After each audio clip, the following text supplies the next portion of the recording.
And, Right. Yes, it could be a knee-jerk reaction to blame mental illness for this, but, and this is a big but, we have to look at the environmental issues of, and I don't mean that as far as the kooks that think that global warming is causing mass shootings.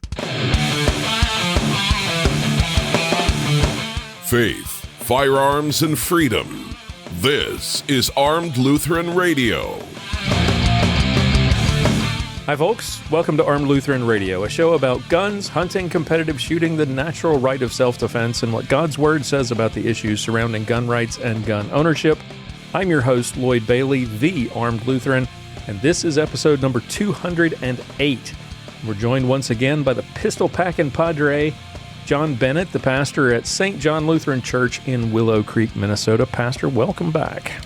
Thank you, Lloyd. I'm sort of kind of looking forward to this one. It's like old times.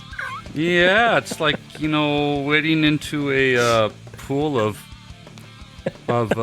pig crap and hoping you come out smelling okay. It's our Clinging to God and Guns segment we do every couple of weeks, and we discuss all kinds of stuff. For the better part of 3 years, we dissected articles about gun rights and gun control. We've discussed specific topics, issues like immigration and Second Amendment sanctuaries and that sort of stuff. All of it done with our own unique biblical perspective. Today, we're getting back to our roots with an article from Pathos.com, that liberal cesspool of Christian heresy. There is occasionally a gem of truth in there. Usually anything posted by Gene Edward Veith is pretty good, but So we're going to look at an article. We're going to fisk an article like the old days. But before we do that, I want to thank our patrons who are making all of this possible. Armed Lutheran Radio is listener funded, and that means that we don't have any sponsors, we don't have any advertising. We rely on our awesome supporters, the members of what we call the Reformation Gun Club. Their monthly donations keep this show going. Thanks to people like Paul Metzger and many others, we can keep doing what we do. And you could join them. If you value what we're doing and you'd like to see it continue, consider joining the Reformation Gun Club for as little as $1 a month. Even $1 a month goes a long way to help make this show possible. You can get some awesome benefits as well, like exclusive content and early access to each week's show, monthly online hangouts, and much more. Check it out today. I hope you'll join us. armedlutheran.us/gun club for more information. There'll be a link in the show notes, or you can go to the website armedlutheran.us and look for Reformation Gun Club in the menu. All right. Today, we are back to our roots, our roots, fisking an article by Rebecca Bratton Weiss. I assume that's how she pronounces her name. This is from her creepily titled Suspended in Her Jar blog at pathos.com. She describes herself simply as a part-time teacher and part-time farmer, but she is a full-time lunatic.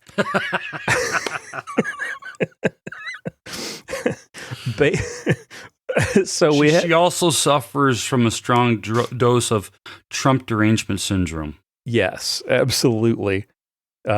We've got no idea really what her qualifications or her background are, except that she's really radical lefty and she hates Trump. This article was written last fall after the El Paso and Dayton shootings, which happened, I think, a day apart, if I'm not mistaken. All right, so here we go. After her first, I'm not going to read from the very beginning because she falsely claims at the very beginning of it that Dayton was the 251st mass shooting in the U.S. in 2019. I hate to break it to her, there hasn't been 251 mass shootings in this century yet, so... Exactly. She's quoting the violence, Gun Violence Archive, I think, which basically dumps everything, all shootings together and claims that they're mass shootings. But we'll get to that in a minute.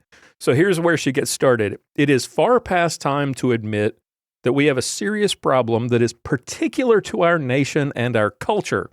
The idea that this problem has nothing to do with the ready availability of guns or that stricter gun laws would make no difference is laughable. Now, we're not going to make it through this without stopping every paragraph. This is laughable to suggest that the ready availability of guns is the problem, or that stricter gun laws would make a positive difference. I mean, what new gun law would have prevented the 2 shootings that she's basing this article on, the Walmart shooting in El Paso or the Dayton shooting? Yeah, it's the ready availability of guns is an issue when the laws that negate a person from being able to lawfully purchase a firearm aren't followed. The NICS system is broken. Let's face it. It does not do what it is intended to do. They should be focusing on trying to perfect that system in a way that doesn't violate our Second Amendment rights, as opposed to, well, we just need stricter gun control. The idea that stricter gun control would make no difference is laughable. Yeah, like you said, what laws would have prevented this shooting? The problem is a ready availability of illegal guns. And so she claims that at the very beginning, that 250 plus mass shootings in 2019, she must think that gangbangers would obey stricter laws. Right. Because the only way you get to 250 mass shootings is if you do what the Gun Violence Archive does and attribute every shooting where there's more than 4 people injured or killed, and you attribute that and you call that a mass shooting. Doing that is like calling people racist. It's lost, the term mass shooting has lost all value. It doesn't really have a whole lot of meaning anymore, because we've gotten away from, when you claim that a shooting, a gang shooting in a parking lot is the same thing as Parkland, it's not. And you're just muddying the waters, and we're never going to get anywhere in trying to fix these problems if we can't address if we can't really get down to what's the real problem. Well, and the way that they categorize these mass shootings is that if you have somebody who isn't even shot, yet injured in the incident. Right. And the problem is that they use these ridiculous standards, and then they say, well, there's all these mass shootings, and we have to do something about it. And what they end up doing in the long run is glossing over the real problems and coming up with false solutions. Mm-hmm. They look at guns must be the problem because, every one of these mass shootings, there's a gun involved. So let's focus on that. Yes, and it's easier to focus on the gun than it is to actually try to solve the real problem. And the real problem in a lot of cases is economics in the inner city, families that are broken up and falling apart thanks to our society's devaluing of marriage and family, and a justice system that keeps putting people back out on the street. But Lloyd, you can't talk about those kinds of things No, when you're no. a racist. I know. We all know that our criminal justice system is screwed up.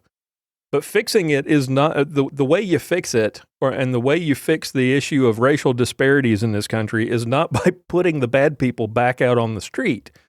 It's by fixing the system for the people who shouldn't have been incarcerated in the first place. Right. So, and making sure that those that should be in prison stay in prison. Yes. And there have been numerous studies that show that the people who commit the majority of violent crimes in our major cities, which is where the majority of these violent crimes take place anyway, what is it, like 80% or 75% of the violent crime in this country is within our major cities? Yep. So, and the majority of those crimes are committed by a very small minority of the population of those cities. Right. It's predictable that it's where we get the usual suspects saying from, because it's always the same people.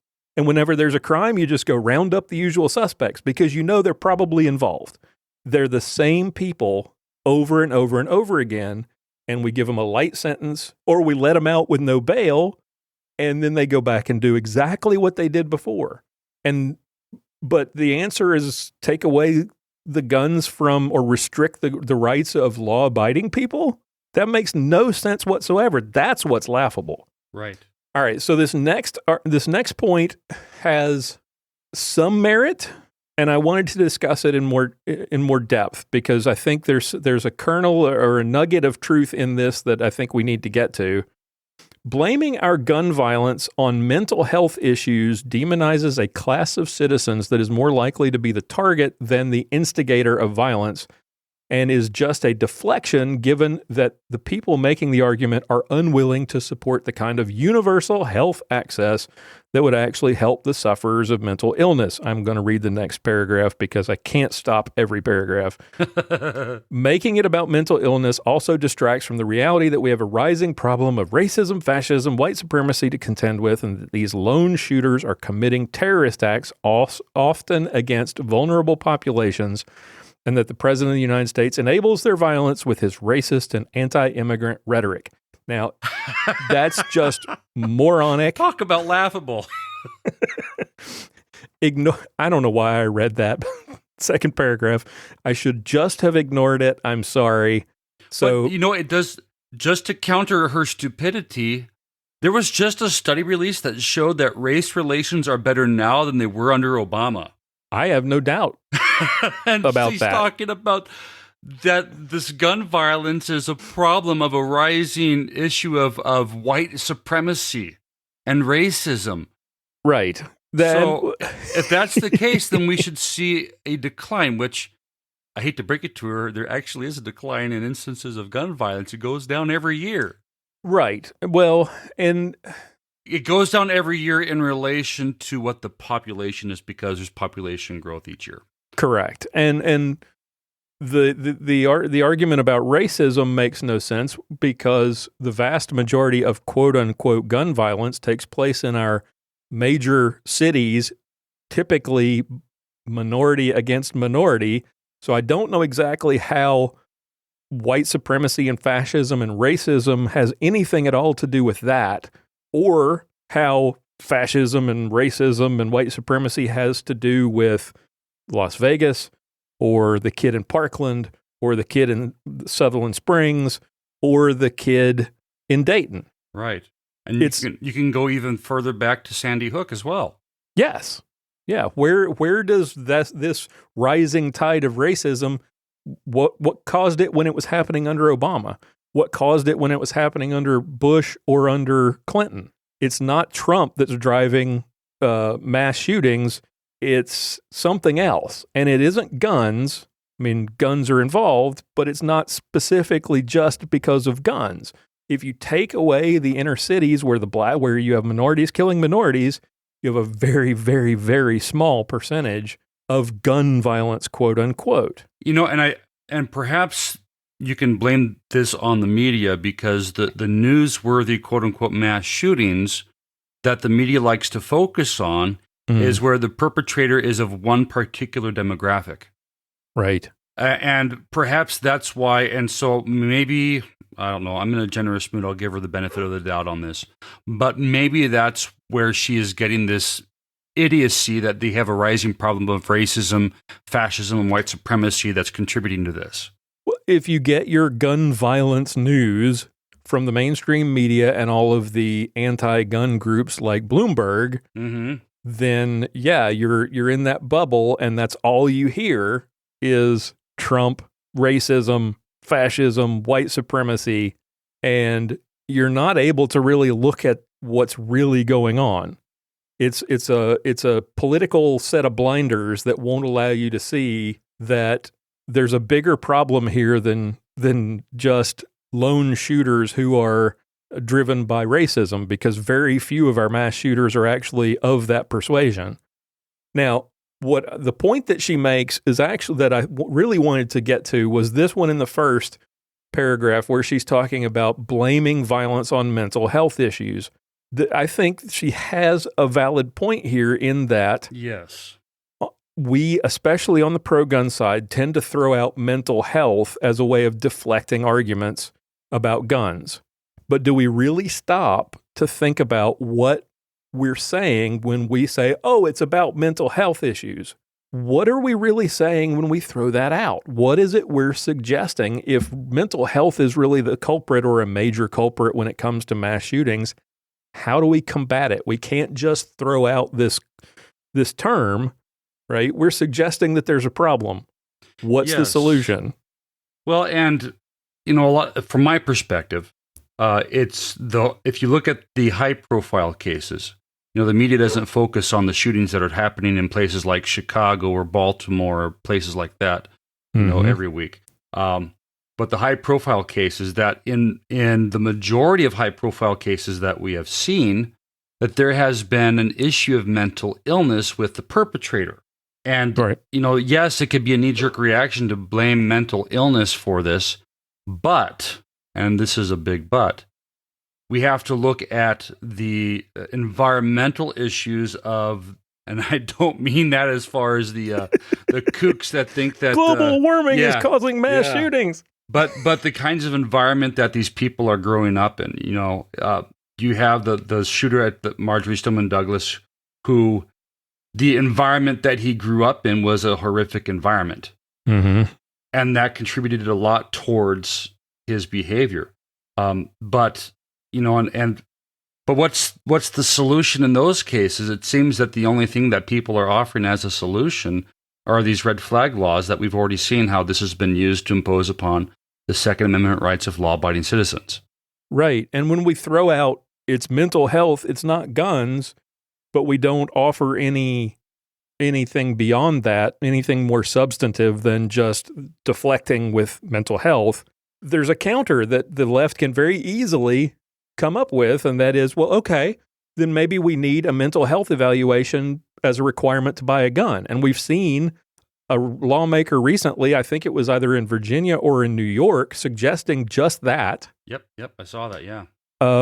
Another counter, like you said, is, well, what we need is we need a national red flag law. Give the courts the power to confiscate people's guns if the court decides that the person in question is mentally ill. And both of those suggestions are really, really dangerous to our constitutional liberty. Yes, they are, absolutely. And, here is the issue that we have to look at, is that if you look at all of these cases where mental health was an issue, there was a history of these people receiving treatment for their mental health problems. Mm-hmm. So perhaps there could be some sort of a check that could be put in place to help with that. But then again, the problem you have there is how many people are going to say, well, maybe I'm not going to get, treatment for my mental health problem because I'm afraid the government's going to come and take away my stuff. Right. Exactly. Yeah. So do we suggest that maybe you talked about the problems with the NICS background check system. Is the answer to this, or maybe not an answer, but a first step, is it that we improve the way mental health records are included in the NICS background check database? I think we would have to put some sort of a very strict guideline in there as well, though, because you couldn't just simply deny the Second Amendment to anybody who suffered from depression or anxiety. Right. Right. But you have cases like Sutherland Springs, where this guy was tried and convicted in military prison for assaulting a child. Mm-hmm. He was a man with a violent temper, and yet that conviction was not reported to the NICS system, where he was still permitted to purchase a firearm, even though he had done so unlawfully, because it wasn't in the system. Mm-hmm. You have the issue with the shooter at Marjorie Stoneman Douglas High School. He was someone who was well known to law enforcement in that county. In order to purchase a firearm, you're required to get permission from the county sheriffs, and he was known to the sheriffs. Why the hell, pardon my language, but why the hell did the sheriff of Broward County allow him a permit to purchase a firearm? Right. We talk about mental illness factoring into many of these cases, but we also see a failure on the government to do what they're supposed to do to protect the population. We see government failing too. And you still have this hole in the system. I don't know how we plug. And that is that a person who is mentally ill but hasn't done anything that would make them a prohibited person can still legally purchase a firearm. And some would argue, and I would be one of those, that that's kind of the price we pay for liberty. Yeah. Which I think is... Unfortunately, but... Yeah, right. But if that's the argument, if that's the only argument we have to make, then I think we're going to lose, because I think we're beyond that argument at this point in the gun debate. Arguing that we do nothing is a losing proposition.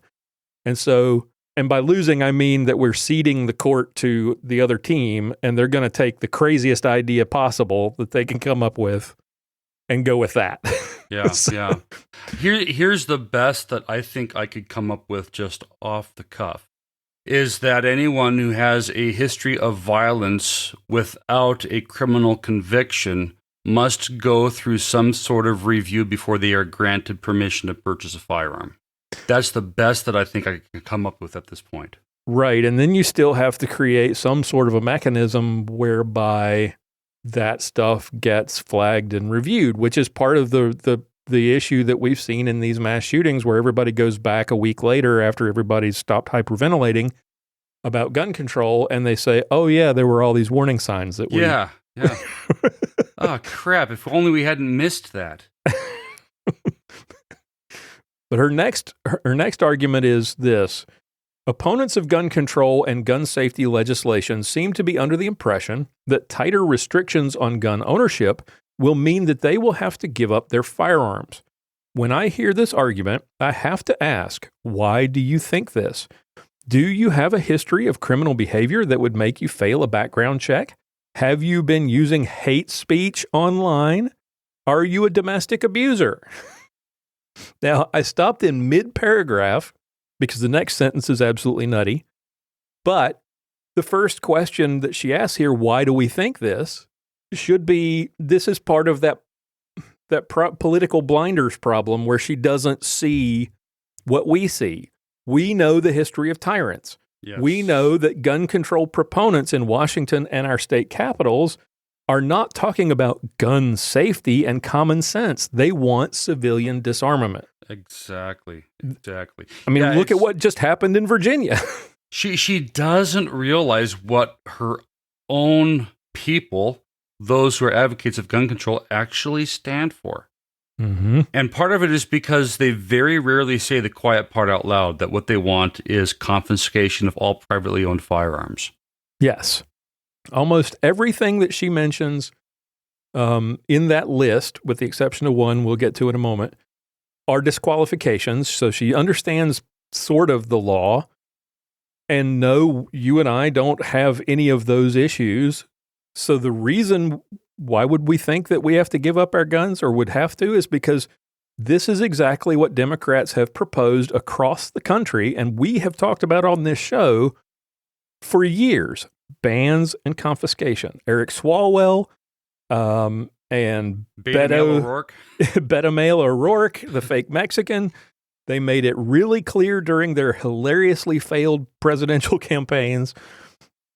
And despite their failures, other Democrats picked up the ball. Some of them, like who you might call quote-unquote moderates, like Andrew Yang, said, talking about confiscation isn't helpful. But he didn't stand up for the Second Amendment and say, no, that's not what we stand for.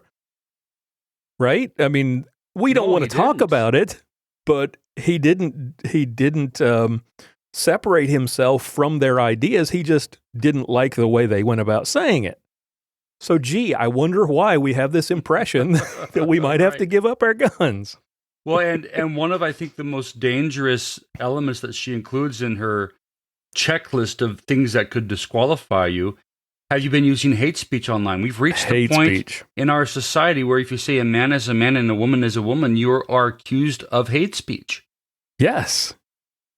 Yes, exactly right. And who defines hate speech? Obviously, it's not going to be me and you, unfortunately. It's going to be Mark Zuckerberg in some cases. And that's where we get into some slippery slopes here that gets us uncomfortably close to 1984. Mm-hmm. Absolutely. Where having the wrong thoughts could be considered hate speech. And we've seen this in so-called democracies like Canada and the United Kingdom and most recently Sweden, where they're talking about putting people in jail for having the wrong beliefs about, like you said, about gay marriage or about families or about guns or about climate. That's I think where we get into some trouble when we're talking about how do we identify people who are potentially dangerous. If you start applying things like hate speech, then lots of people look mentally ill. Well, and let's face it, many on the hardcore gun confiscation, gun control folks, they think that if you own a firearm, that itself makes you crazy. Right. Exactly. So here's the where she finished the paragraph. I cut it off in the middle because I didn't want to read this and then try to step back and move and talk about the hate speech stuff. But do you feel you would fail a gun safety test? Do you regularly leave your guns lying around where children could play with them or burglars nab them? Because if any of these are the case, no, you should not own a gun. If these are not the case, it's unlikely that you would have to give up your firearms. Unlikely. Unlikely, yeah. In air quotes. I'm sure that's what Hitler said before he took the guns away from the Germans, too. Yeah, exactly. Now, the idea that you should have to pass a test to exercise your basic constitutional rights, it's like asking somebody to take a reading test before they're allowed to vote. And I can guarantee you that the left would scream if you suggested such a thing. It's the equivalent of a poll tax. Yep. Now, do you leave guns laying around where children can play with them? Now, this is an issue that I have strong feelings about, and I've spoken about this, had a lengthy discussion on another podcast about this last year. It's stupid to leave your gun sitting out.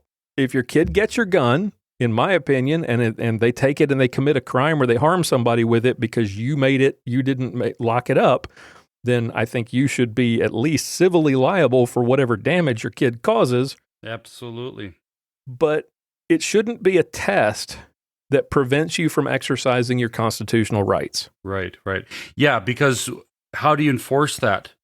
You would have random checks by the Bureau of Alcohol, Tobacco, and Firearms to come into your home. Hey, you have children here, and you've. How many people do you know? My grandfather would have been one of them who had a nice old rifle as a wall hanger.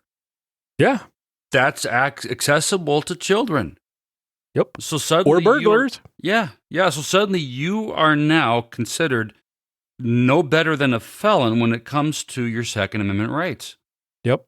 If you live in a place like Chicago, and you own a gun because your neighborhood is crime-ridden, drug-infested slum, that gun may be an expense that you have to save up a lot to get. Maybe it's something that is loaned to you by a friend or a family member. But getting a gun safe is an extra expense. So now you've created another hurdle to exercising your rights. To protect yourself from bad people, you are now placing a hoop in front of good people to prevent them from protecting themselves. Many of these restrictions that do increase the cost of ownership, that burden, it falls most heavily upon those who are minorities. Mm-hmm. You hear about these stories of people in Chicago that, they want to be able to protect themselves because they live in a rough neighborhood. They happen to be African American or Hispanic.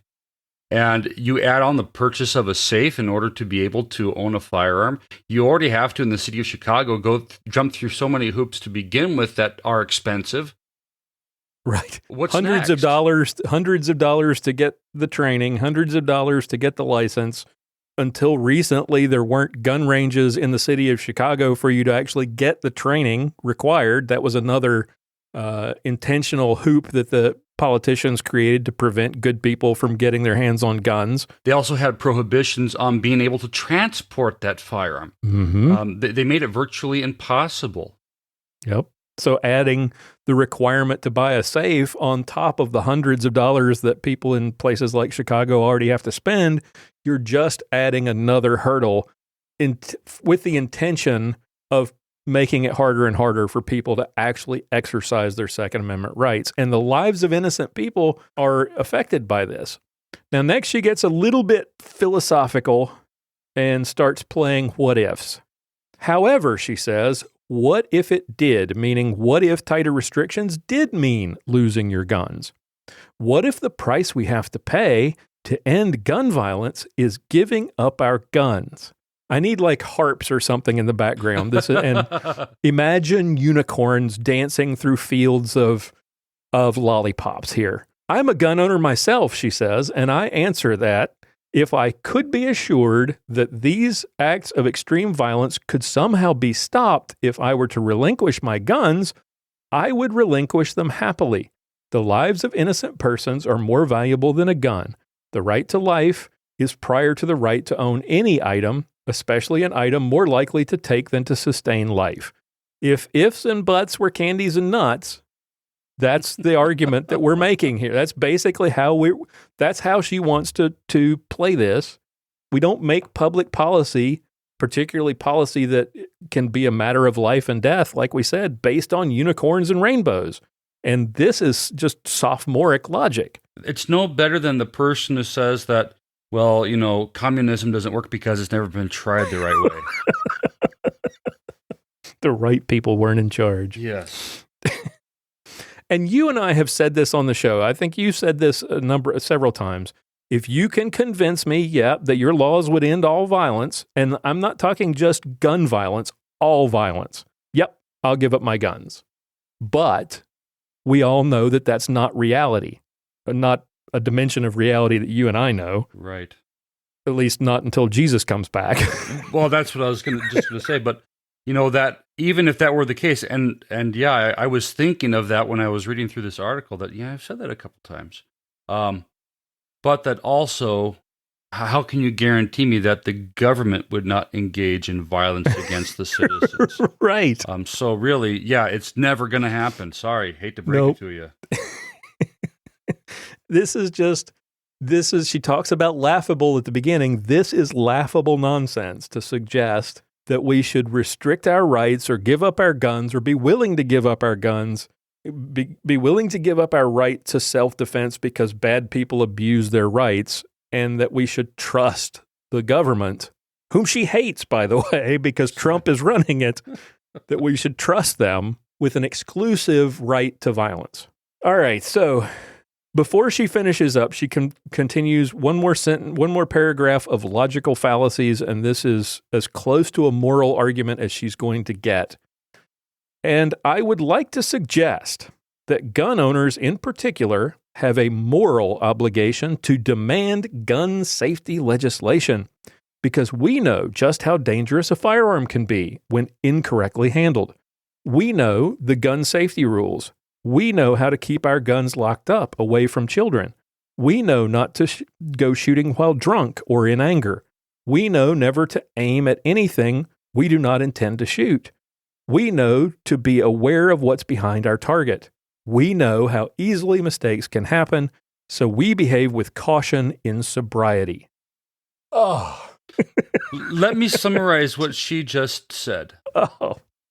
So she's saying that all the lawful, responsible gun owners need to beg the government to enact legislation that only the law-abiding, responsible gun owners are going to bother following in the first place.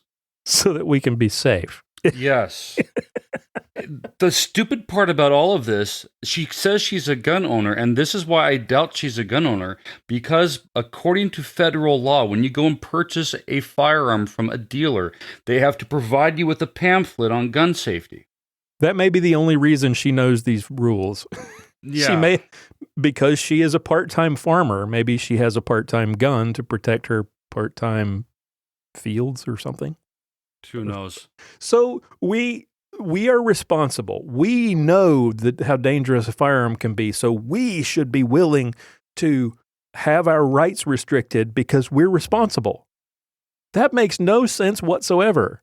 Based on that, you know how, what is it? Which of the insurance companies gives you Is it Allstate that pays you like bonuses for safe driving?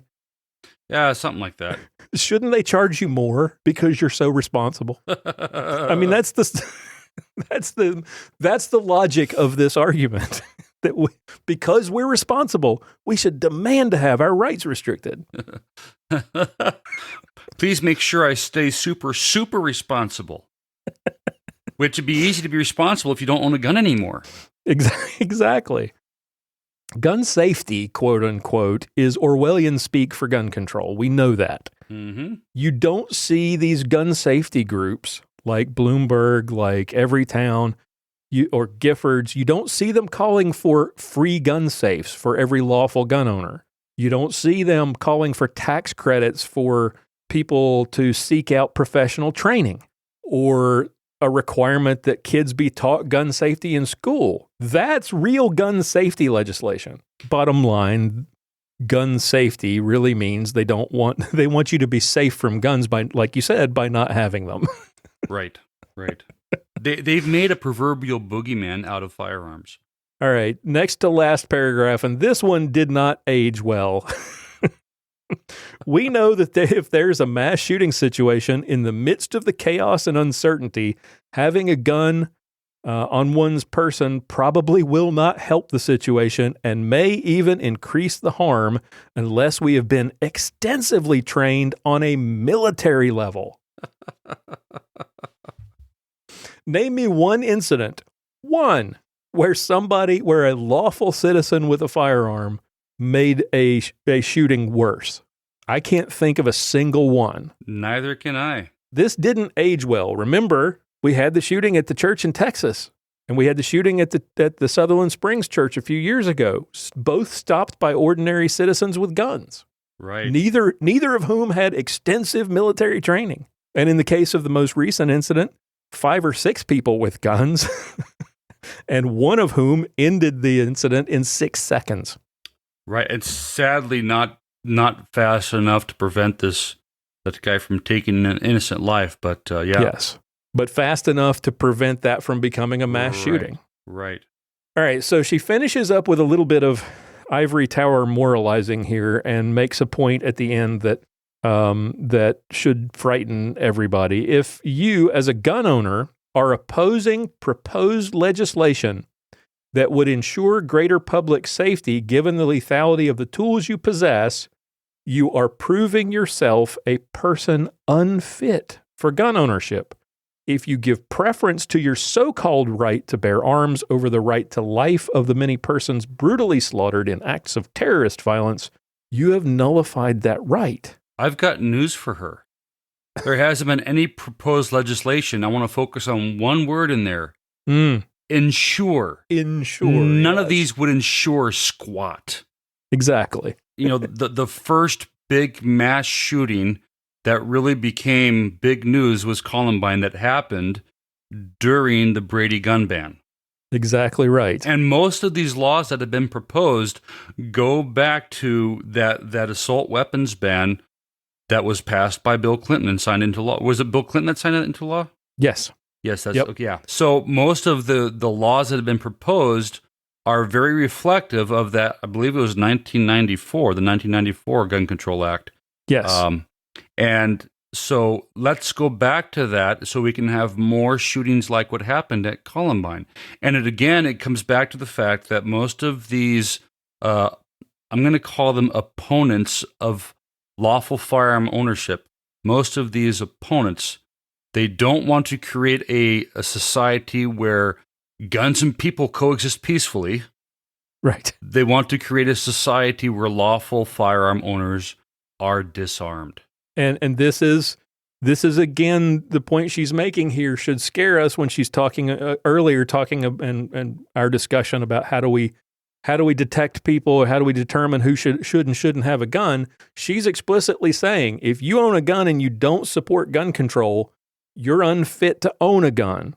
Right? Again, it gets back to that thought crime. If you don't agree, then you are somehow wrong. You are somehow flawed, and you are unfit to exercise your constitutional rights. It's been a while since I've read 1984. I think it's time to read it again. It's scary how close it is to where the left is taking us. Right. It's you can't. They reached the point where if you say the wrong things, they will punish you. They are slowly progressing towards the point of if you believe the wrong things, yes, they will punish you. Yep. And that's where the left has taken America today. We are now at a point where you can't have thoughtful disagreement or debate. You can't talk about these issues. We can't talk to people who disagree with us and try to find consensus and try to find ways to improve things.